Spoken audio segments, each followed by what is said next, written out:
So today's episode is one that I'll be honest with you, I hesitated about recording.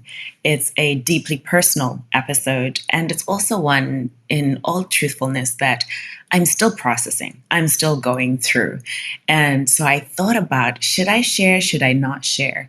But one of the things that I do know is that there is incredible power in our stories, and there is incredible power in sharing our stories. Oftentimes, we don't share our stories because we think it's something that just is about us or that is just happening to us. And yet, as one of my mentors often says to me, what is unique to one is common to all. And so, even if my story doesn't look exactly like your story, there may be things in my story that I share that will resonate with you, or that'll give you an aha, or that'll lead to some introspection. And so after much thought, decided I'm going to do it. I'm going to share this story. And I have my Kleenex at the ready just in case. Now, if you follow me on social media, on Instagram specifically, which you should be following me, my Instagram handle is sandra.chuma, you'll know that I recently moved. Now, I know you're like, what? That's not really groundbreaking. People move every day, all day. But it was a different kind of move for me because this is the first time ever in my grown up life that I had moved somewhere smaller. All of my life, I've been progressively, living the dream in terms of every time I moved, it was because I was moving to a bigger, a better house. Now, as circumstances would have it, as the world's circumstances would have it, there have been delays in the house that I was supposed to be moving into, which, you guessed it, was a bigger house. And so it meant that for at least a long enough period that it's long, but short period too, I needed to find somewhere else to stay. I needed to find a place to rent. We also wanted to find something that was in our new neighborhood so we could start to get familiar with the area. And so I went looking. And oh my goodness, was this a feat? There was nothing that checked all the boxes for us. And the closest we came was one place which checked many boxes except one. It was much smaller than where we were coming from. It's almost a little bit over half of where we were coming from. So we knew that all of the stuff that we had in our old place wasn't going to fit. And my husband said to me, he's like, you know what? It's only for about a year and a half. We can do this. And he said something else. He said, I think he's secretly been watching Marie Kondo's TV show because he said, it's an opportunity for us to declutter. It's an opportunity for us, as he calls it, to de-junk. Okay, I thought, I can go with that. But secretly, I really thought what would happen was that we would get to this place, stuff wouldn't fit, and we would get a storage locker to put all the stuff that wouldn't fit. But we got to this new place, and my husband said, all right, we're here now, and I have one rule. Whatever fits, fits. Whatever doesn't fit, we're donating or we recycle. Okay. And therein started my problem. Because as we're going through all this stuff, I wanted to keep everything. And one of the things that I found is I had stuff I didn't even know I had. I had stuff that I hadn't looked at in years. I had clothes that still had the price tags on them that I'd never worn from stores that have long since closed. And so as we're going through stuff, and he's like, you need to get rid of that. You need to get rid of that. I found myself getting more and more anxious. I literally felt like I was going to have an anxiety attack. The thought of having to get rid of these things that in my mind I had paid for, that I'd wanted. The reason I told him I have all these things is because I wanted them. And he's like, no, it's time for us to declutter. It's time for us to make space in our life. And as I said, I literally felt anxiety. I also had the biggest headache I've ever had. I had a migraine. I don't get migraines.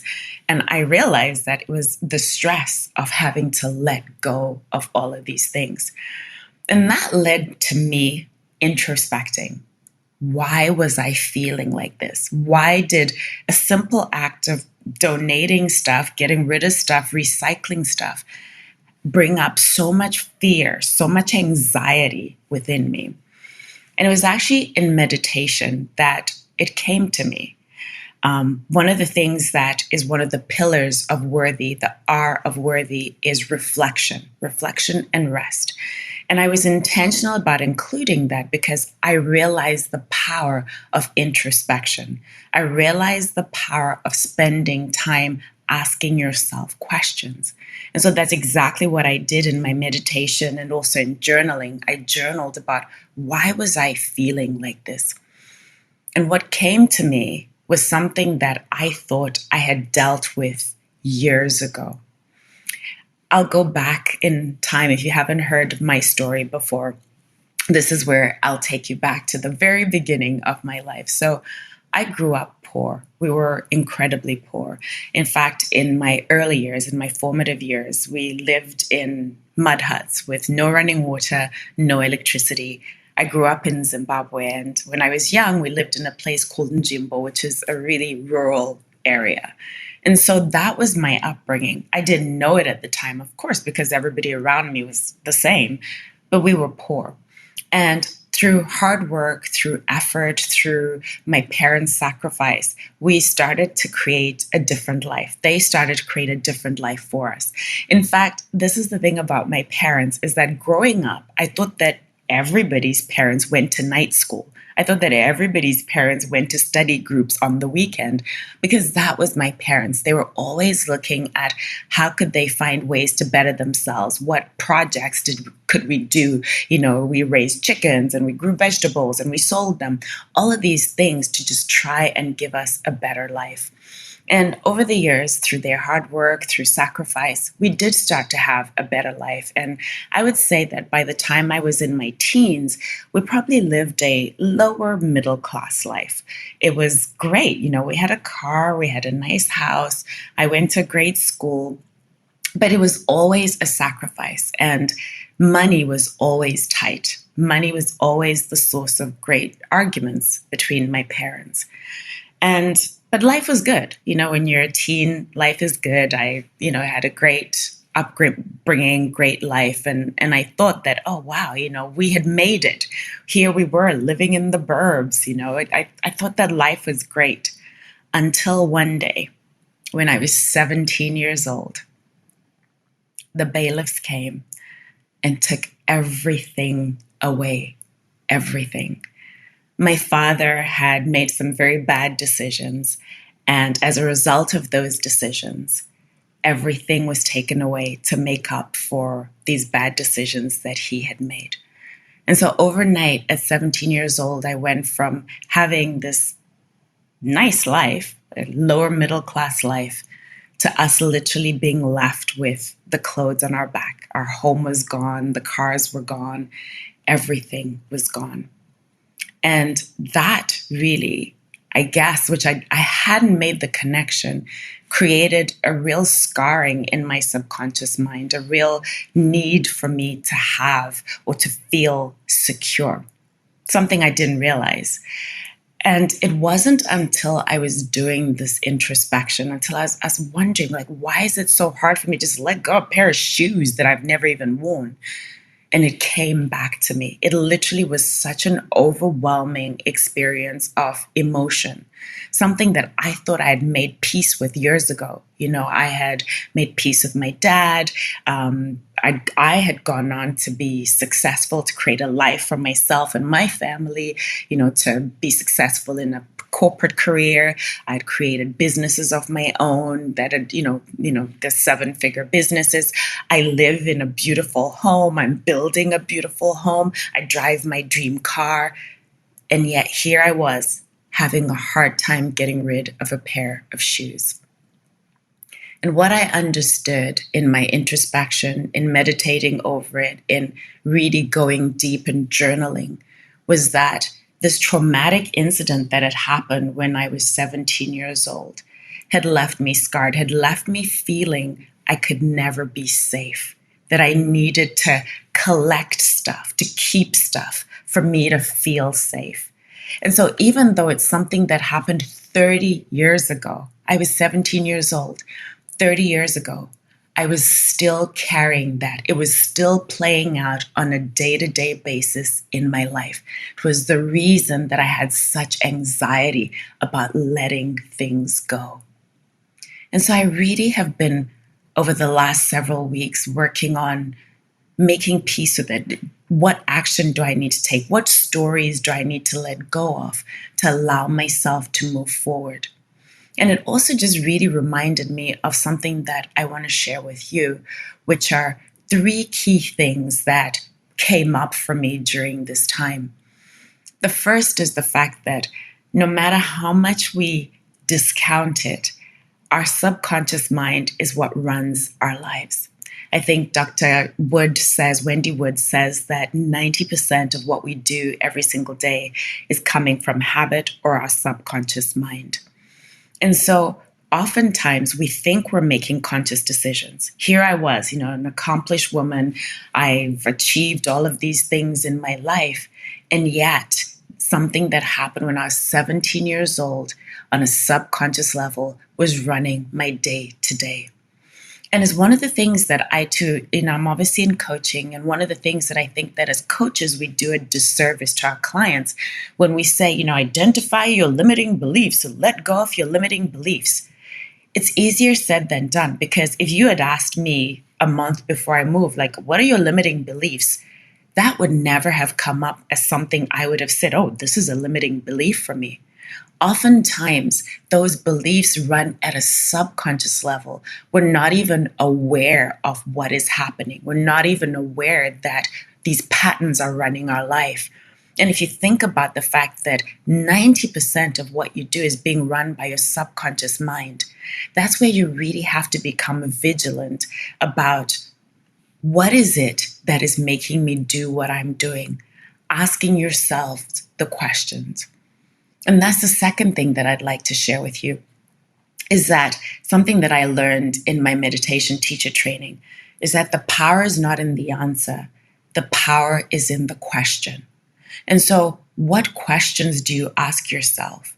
It would have been so easy for me in that circumstance, just dismiss it as I'm tired from moving, this is hard for me, get another storage locker. But the fact that I asked myself, why? What's making me feel this way? Allowed me to have that moment, to have that, it's the story that I'm still carrying from when I was 17 years old, when I didn't feel safe. It's the story that I'm carrying that it might all be taken away from me. And unless you have that moment of self-awareness, then you will continue to run the same patterns. I had been, obviously, for 30 years, been running the same patterns. And to be quite honest with you, there's a Bible verse in Job that says, that which I feared most has come to pass. And in my life, that has played out, where I did come close to losing everything in about 2009, where we made some terrible business decisions that led to us literally being on the door of bankruptcy. We were able to recover from that. But it really made me think about, was I at some subconscious level playing this pattern of, I'm not safe, I will never be safe, and this is all going to go away and be taken away from me. I built this 8-figure company, and I think at some level, I felt like any moment it's going to go away. And you know that you attract, your thoughts create. That is the law of attraction, which says that you attract that which you most think about. And so if at a subconscious level, that's the story I was telling myself, that any moment this is all going to go away, do you see how I attracted that into my life? And so it's really about asking yourself the questions, recognizing that your subconscious mind is incredibly powerful, but also recognizing that you have the power to ask yourself the question, to expose, to shed light on some of these subconscious stories that you're carrying. And when it comes to asking yourself the question, a powerful place for you to operate from is from a place of curiosity, from a place of, why do I keep doing that? Why does this pattern keep repeating itself?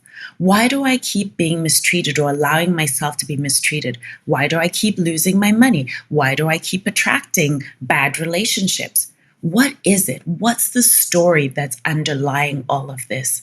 And when you can go to asking yourself those questions, you start to bring awareness, self awareness to what it is, the patterns that you're running, the stories that you're telling yourself. Because here's a powerful thing that I have learned is that our lives are story. Every single thing that is happening in our lives, we're creating story around it.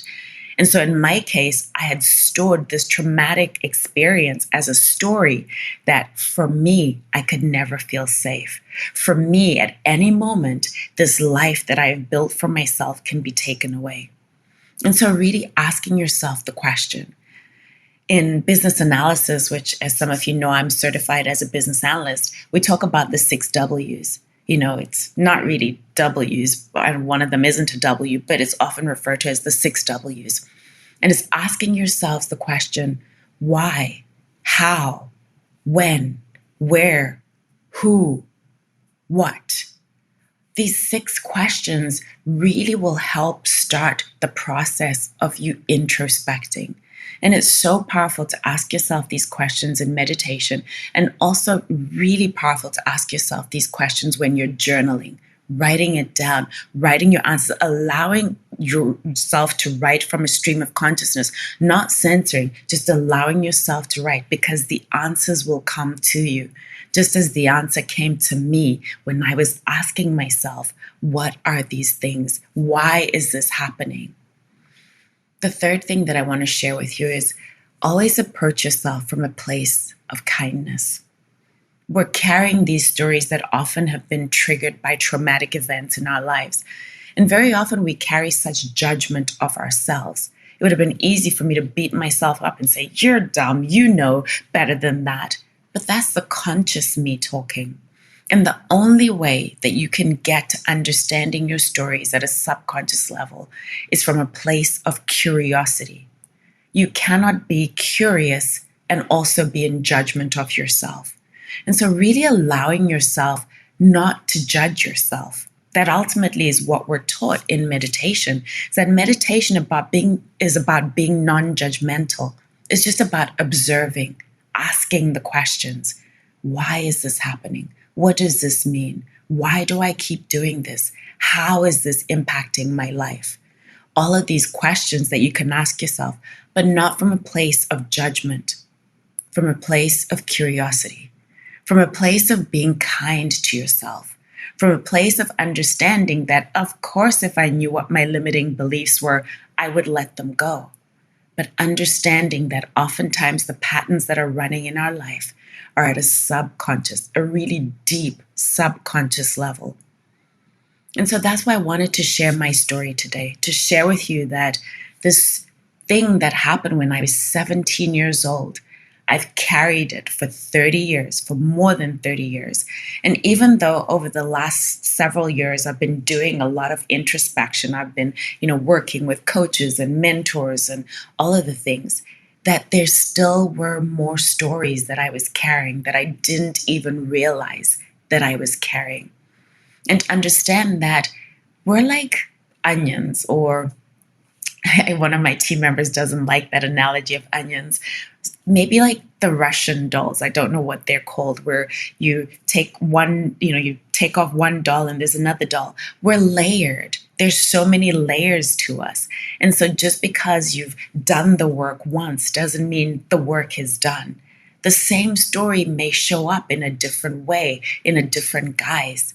And so just being vigilant, and how you start to be vigilant about that is asking yourself the question and knowing that your subconscious mind, the language your subconscious mind speaks, is feeling.